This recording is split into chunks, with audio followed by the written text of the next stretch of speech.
Coming live from Ghetto Brazza Studios. Ja, tijd is leren hiatus. Overdoet tot laat. Je was mijn droomvrouw. Nou zijn ze mee samen. Wat ons geheer het zal niemand anders kan verstaan. Je was mijn droomvrouw. Nou zijn ze mee samen. Ik apprecieer al die tijd wat ons samen gespeeld. Ken je onthou die tijd, toen ik en je ontmoet. Die smile op ons gezichten, die eerste keer toen ons zoen, het was een happy tijd. Door ons door die bouw doen, gegaan waar ons gewil het gedoen. Net zoals ons voel, maar vandaag, ja vandaag lijkt het niet zo niet.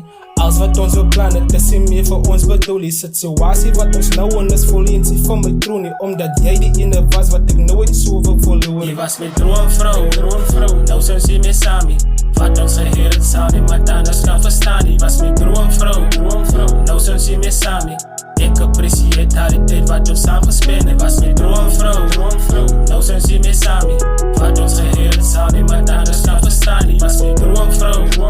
Nou zijn ze mee samen. Ik apprecieer al die tijd wat ons samen gespeeld. Als ik zo stil zit, en zit en denk ik terug aan al die tijden wat ons samen was. Voor mij was het geluk. Kon niet geloven dat die prinses wat ik eet is in mij bezit. Maar nou is alles op het einde van misschien net ik misluk. Weet die waar ons verkeerd gegaan nie, maar het is voorbij. Kan niet die tijd terugdraaien, maar verskoning moet die kry. Je weet ik was lief voor jou en jij was lief voor mij. Maar die omstandighede is ons een paaie, maar nou geskei. Is so hartseer als ik net aan die wou denk. Die tranen in mijn ogen is die pijn van een gezin. Ik weet het kan niet makkelijk wees nie, voor alle kind. Want die scheiding tussen ouders is altijd de grote ding. Het is die lekker nie.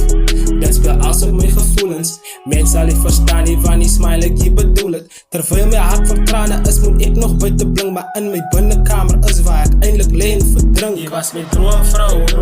Nou zijn ze mee samen. Wat ons geheer het zal niemand anders kan verstaan. Je was mijn droomvrouw. Nou zijn ze mee samen. Ik apprecieer al die tijd wat ons samen gespeeld. Je was mijn droomvrouw. Nou zijn ze mee samen. Wat ons geheer het zal niemand anders kan verstaan. Je was mijn droomvrouw. Nou zijn ze mee samen. Ik apprecieer al die tijd wat ons samen gespeeld.